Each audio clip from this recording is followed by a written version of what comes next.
We're gonna get into something lighter and funner. Yeah. Cocoa with Kymmy.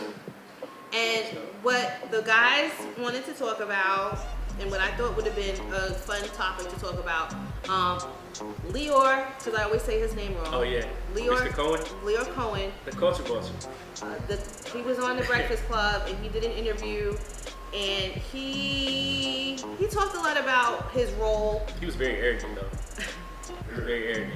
He talked about his role in the culture. He talked about how he kind of like, started off with this tour. He started by investing $700 into a venue in California where they came, and there's more about this on this. There's a documentary right now on BET as well. He's on that too. He has a spot on there, and they talk about hip hop. But Lyor Cohen was on the Breakfast Club, and he talked about Lyor, sorry. He went on the Breakfast Club, and he was talking about his role in hip hop and how he started off, like I said, $700 investment, and he had Run DMC, starring Run DMC with all these Red Hot Chili Peppers and all these rock and roll acts. Right. So that's how he started off, and he made $36,000 off that $700 investment, and from that point on, he was hooked. Charlamagne and DJ Envy also brought up the fact that he's promoted artists that were drug addicts, and who spoke about their drug addiction in their songs. That's where he stepped up. And his response to that was, "Hey, I gotta eat too. I gotta feed my family." And then they asked him about his role in breaking up Rockefeller, and his response was, "Hey, I don't know Dame Dash." Which I know he knows Dame Dash, but I think what he meant by that is, I was in business with Jay-Z, and whatever he had going on to make that business run is on him, and I didn't have nothing to do with that. So if Jay-Z didn't want to fuck with them no more, who was I to say, let's continue on with this business with these people that you don't want to do business with? And he also had a comment about Professor Griff, which I would love to have him on the show. So if you're watching, yes, come on down so we can talk, because he's a beast. I mean, yeah. I grew up as a Public Enemy fan. I grew up watching the S1Ws, and I just really was. I love them. I mean, I like what they did for Black culture. They stood up for, the people that weren't being spoken for. I mean, Kim, like, his legacy. Like, Yeah. I'm only 21, but knowing who he is, yeah. But I mean, like, seeing Griff and seeing like everything that he stood for, it's amazing. Yeah, Public Enemy. Have you ever listened to their album? A few songs. It's dope. I mean, the few songs you can't get away from. I mean, Fight the Power. Public Enemy #1. Yeah. But if you really just listen to the political content in these songs, back then that was the news for us. Yeah, I believe it. Yeah, he's a member, I think, of his congregation. He speaks about Louis Farrakhan a lot. Nation of Islam. Yeah. Gotcha. I could go on and on about Chuck D. I love Chuck. If you look up hip hop, in my mind, he epitomizes it. There's a few other groups, but anyway, we're going to talk about what Lyor Cohen said. So basically, he said he didn't know Dame Dash. Dame Dash has written a book called Culture Vultures. I would love to have one of him or anybody on his team come down and talk about that book. And he's outlined how Jewish people, businessmen, have basically milked the culture, appropriated the culture, and contributed millions of dollars to people that have no problem doing that. Well, if we know that we're in generation 2 of hip hop right now, we need to know why. If he has gone on to establish his own stuff, I'm not saying that Dame Dash by no means, because he's definitely tried to warn people, tell people. Yeah. But I'm thinking now, like you guys always used to tell me, well, why haven't y'all done anything about it? I mean, if that's the case, they great business people. Because it's a Jewish person running the culture right now. Yeah, bro, Jay Black. Yeah. Drake is Jewish. A lot of people sleep on that. That's facts. Generation of hip hop. So it's like He's the voice of our generation. He is. They know how to do business. my grandfather was a Jewish rabbi. My grandfather was a Jewish rabbi. His father was a Jewish rabbi. They are followers of the Ethiopian Jewish culture. My mom practices it along with Christianity. So I grew up with both. I love that. I had to do temple and church. I love it. And I went to a Catholic school, but that's a whole nother You had all story. 3. So I get it, but the principles that are embedded in Judaism are inherently African. Oh, Oh, of course. You know what I mean? So Actually, it started in Africa too. right, right, because Yeah. Ethiopians were the original Jews. Go back to And I mean, if you Nikita. if you want to go back and you want to go deeper, Kendrick is Jewish too, then, Yeah. because he definitely follows those practices. Yeah. But Yeah. the Hebrew Israelites, which they are the original people, the original Jews, the original Hebrews. Read the Bible. Read the Bible. Deuteronomy chapter 28. It's all there. Yeah. It's all there. So yeah. So you know, I get that.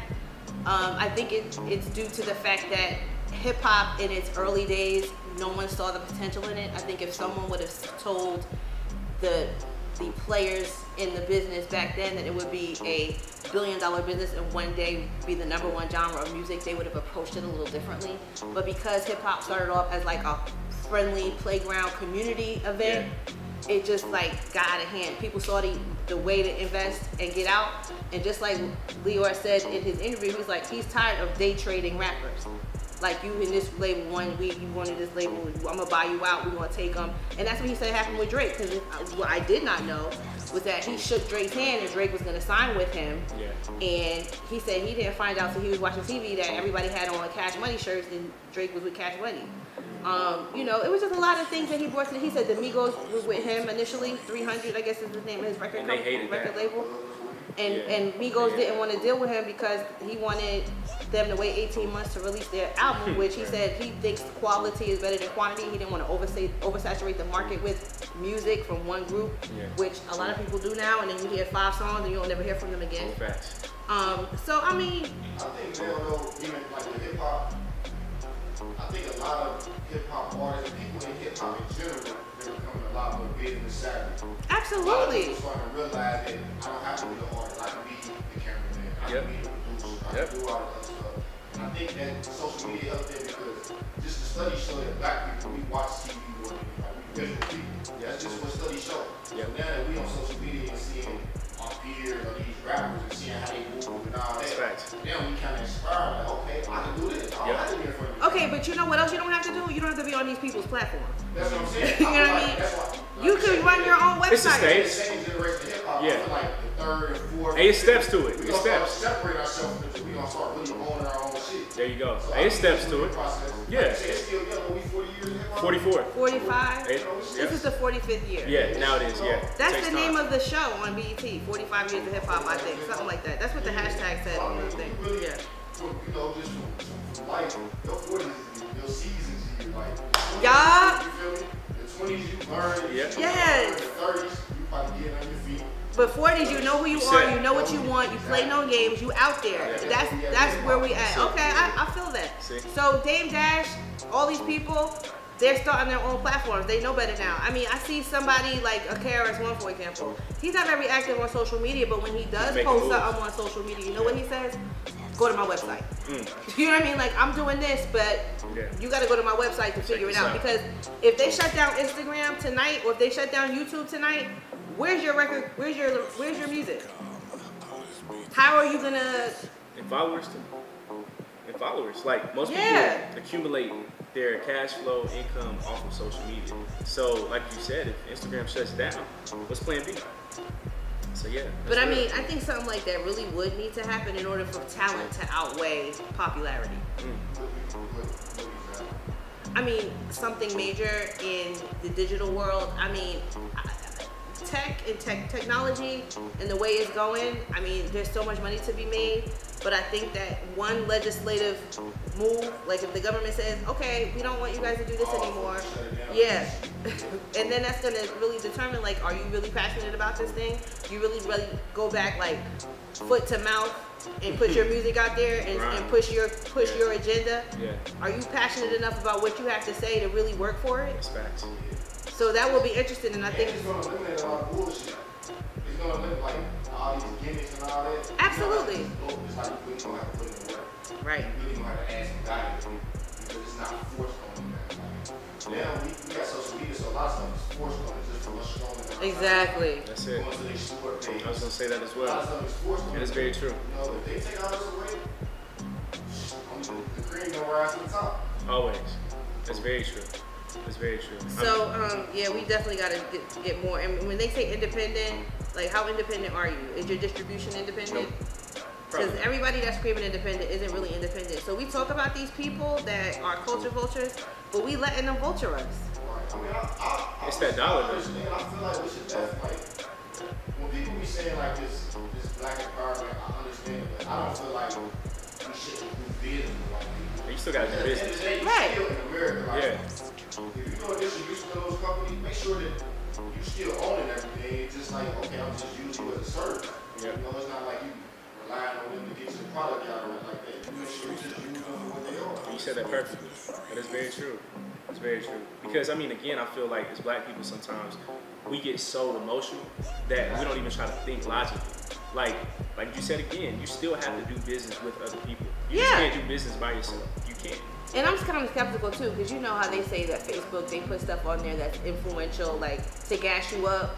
And you know, some people get on Instagram, Facebook, whatever social media outlet, and they spew all this hate and all this stuff. But it's like, okay, you might be the kind of person that doesn't have to interact with other races, like I have to do when I go to work, or like you have to do when you go to school. Like you might just live in the hood, do business in the hood, which is fine. Yeah. But you can't tell such and such, like, oh no, you shouldn't. Like, Yeah. the world is a global economy. It's huge. It's a global economy. Yeah. If you ever want to get outside of a certain, you know, box financially, you're gonna have to deal with international affairs. But when you have small-minded people sometimes trying to give you advice, you can't take it all the time. Because again, you have to do business with other people. It's impossible. Because right now, these rich white Jewish men, they have all the tricks. And sometimes you have to have that one black person who can go inside of that lane, so then they can bring us back all the tools. Right. So it takes that. When you get to the top, send the elevator back down. Yep.